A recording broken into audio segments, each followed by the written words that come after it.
For me, I'll go with historical reasons. Number one, life started on the continent of Africa. It's where the most wealthy man of all time, Mansa Musa, collected all of his gold. It's where we had the pharaohs of Egypt. It's where the first universities were built. It's where Aristotle came to study.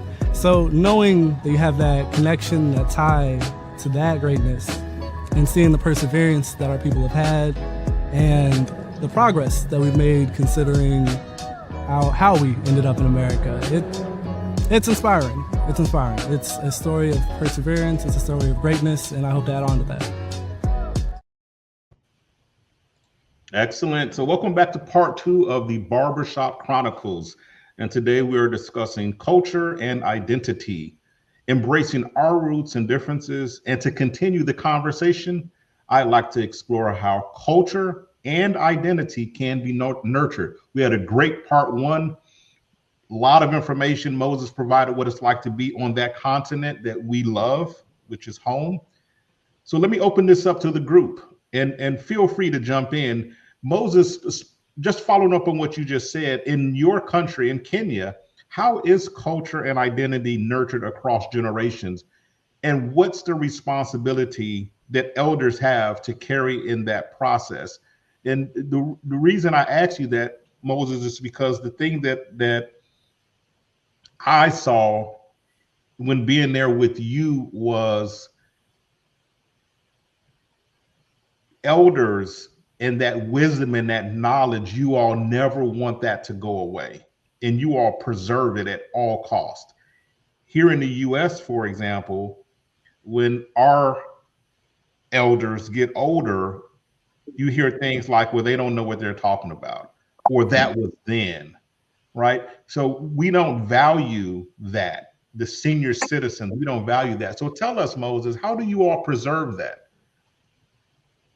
Okay, thanks, brother. So the most important thing is learning from our elders.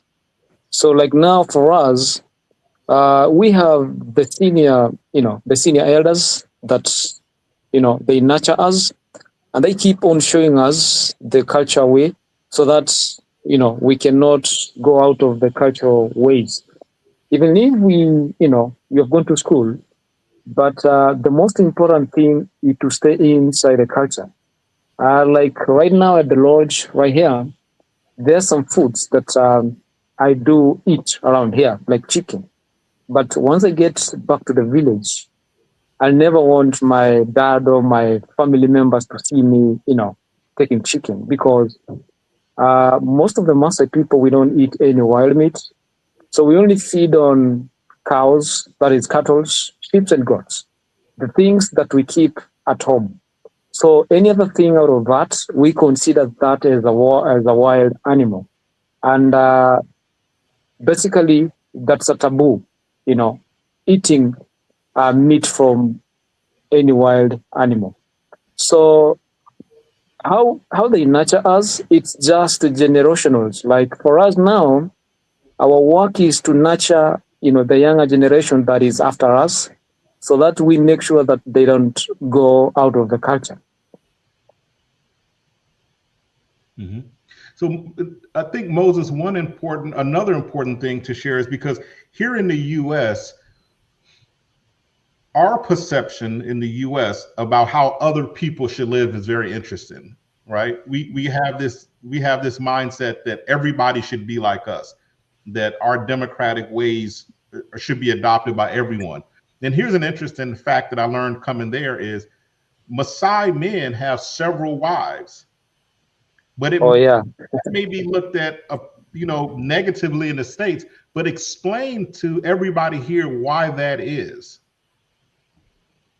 So, for the Maasai people, actually, for you to be considered as one of the rich and wealthy man, so they actually measure that, according to the number of children you will have, and cows as well.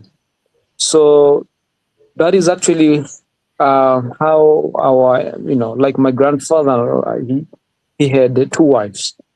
And So for him to be considered one of the wealthiest person around the community, so you have to have more kids. So that is actually why they allow, you can marry more than 2 or 3 wives if you have. So, but also for you to have more wives, that means you have to have more cattle, because we pay our dowry through cows. And it's also considered expensive if the girl that you're marrying actually has gone to school, because the more she's learned, the more expensive she'll be. So if she has gone to school, actually, that means you'll pay more cows, because they are, just to give back what their fathers actually, or what their parents have used to pay her own school fees. So that is actually why Maasai people have more than 2 wives. So for you to be considered one of the wealthiest person around the community, you have to have more kids. So for me now, I'm having 1, but in the future I might have more than 3. But for now, 1 is enough. Moses, you stepping on a lot of toes today over here. Oh yes. Because when Donna joins the conversation back, she's gonna threaten Dwayne. I promise you. You hear in the background. Exactly. Hey, Mike, I hope you have your door closed. Oh yeah. I don't have the other thing, though. I think a cultural difference, Moses. Correct me if I'm wrong. Is that the ladies don't mind when you bring another wife in, because a lot of the home duties are divided. So it's, if you have 2 or 3 wives, the women look at that as help, not a jealous factor. Is that accurate? Exactly. So what they do is that they share responsibilities. So the more cows you'll have, that means there'll be a lot of work around your home. So the first wife actually might advise you, can you please bring the second wife, so that we share responsibilities. So there's no jealous in between them. You can even have, like, there is one of my neighbor back at home. He has got 6 right now, and he's getting old, but he just bring another one recently, last December, very, very young one. And there's no jealous in between them. They all live peacefully and in harmony, sharing responsibilities inside the community around them. So Moses, so before we go to the next question, Lil Mike just got married last May 9th. For the love of God, please tell me how this jives with what your generation thinks. Yeah, maybe not in the traditional sense of an American woman. I wouldn't have the mental capacity to deal with multiple wives. I'll tell you that. That's just me. But that might be a cultural difference of the way we, because of the way we do things here. Yeah, that's just out the bat, just kind of what I was thinking. I think that it is interesting to hear that, there's shared responsibilities. I think that kind of, connects that community aspect of things, right? Like a village to, raise kids and things like that.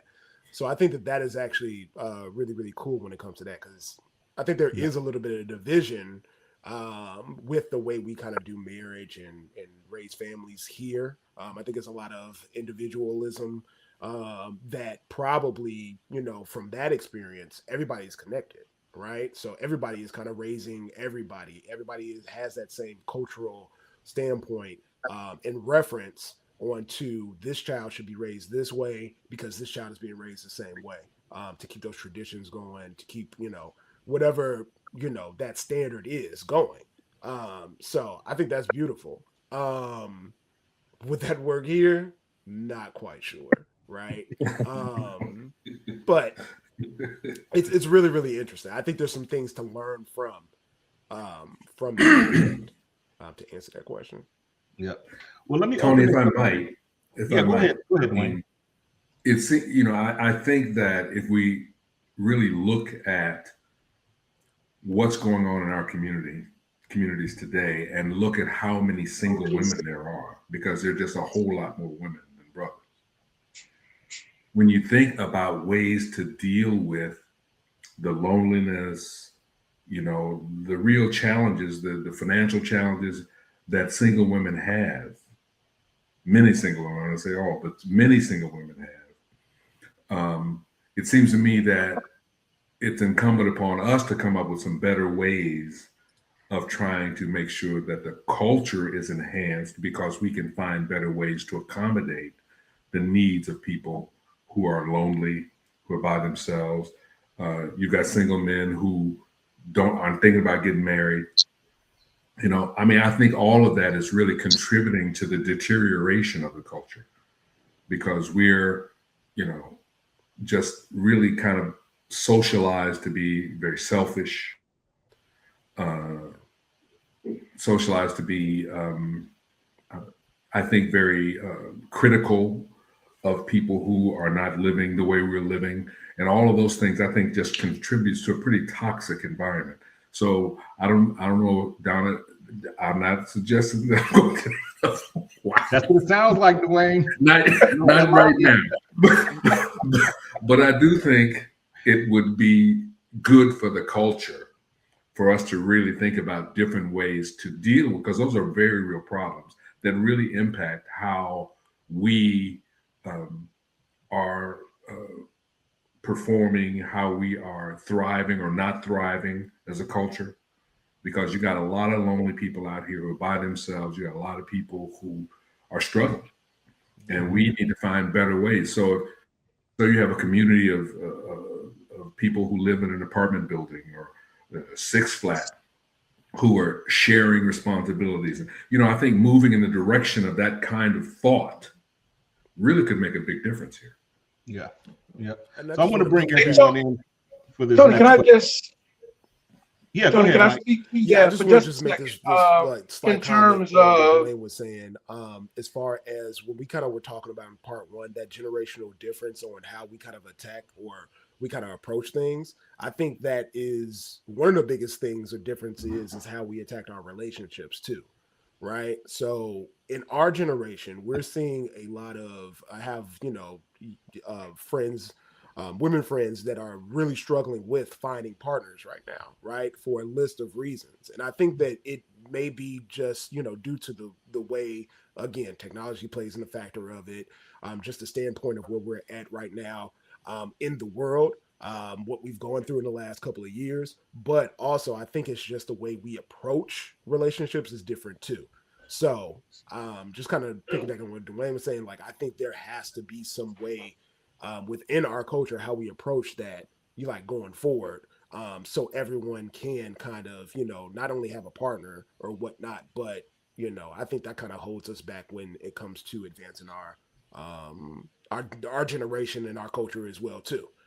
So I just wanted to kind of just say, on my standpoint as being a millennial, is that I see that a lot. I have those conversations a lot with a lot of people. Yeah, Mike, close that out real quick, and we jump to the next question. Yeah, real quick, and I'll try to keep it short, but going back to just the original spirit of that question in terms of nurturing across generations, and then I think there's a tremendous opportunity for us to stay connected generationally. When Moses mentioned the whole, thought process or cultural thing of a clan. Well, when we were growing up, that was our community, it was our neighborhood. And the elders were not only my dad, but it was other Black men in the community.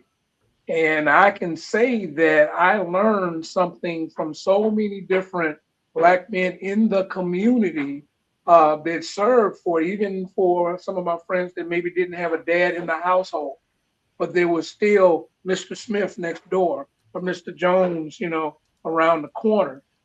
They were our coaches, but this was the equivalent of, I think, what Moses is speaking to, of the elders in the neighborhood. And we wanted to learn. And it was just a matter of just being in that environment, so to speak. And the information and the things that we learn and they change. And this is, I think, where, again, we at this age now, it was never an approach of being preached to or being told to. It was sharing their life Right. Yeah, Mike had an internet issue, but let's jump to the next question. This is for everybody. So let's start out with Don. Is how do we honor ancestry when parts of that history were disrupted, which is very interesting. And what does embracing our roots, what does that really look like in this context? So Don, how do we preserve everything that you learned from your father and grandfather and community? How do we preserve that today? Yeah, well, a couple of things. I've been listening here, and to Moses's comment about his friend with the 6 wives, I just said, "Damn." Man, I don't know. But to the bigger issue about culture and preserving culture and all that, I think so much because Black people have a history and a legacy of sharing of passing down cultural idiom and cultural standards generation to generation, largely orally. And so we brought with us that oral tradition of storytelling, and that's to a large extent has served us well. I think where we are now is that technology, for as great as it can be, has served to exacerbate the American culture, and so so much of what we knew or what we thought we knew has been bastardized by us in this country trying to walk both worlds. I mean, we're just inundated with all this stuff, and to the point about why we are single Black women and all that. Well, we're in a lot of ways we're fighting a losing battle unless we come up with better tools to harness all this new power with technology and all, but channel it in ways that are more beneficial to preserving our shared culture, our African culture. I go back to this whole storytelling thing, and as a kid, we in fact, I think there was a cartoon about Aesop's fables.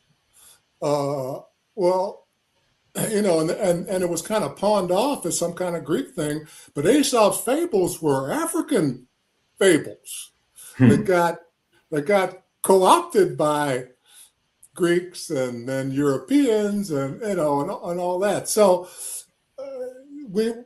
that's a long way of getting to we in a lot of ways we have a ways to go, but I think it's really imperative that we just figure out how to navigate a different landscape right now.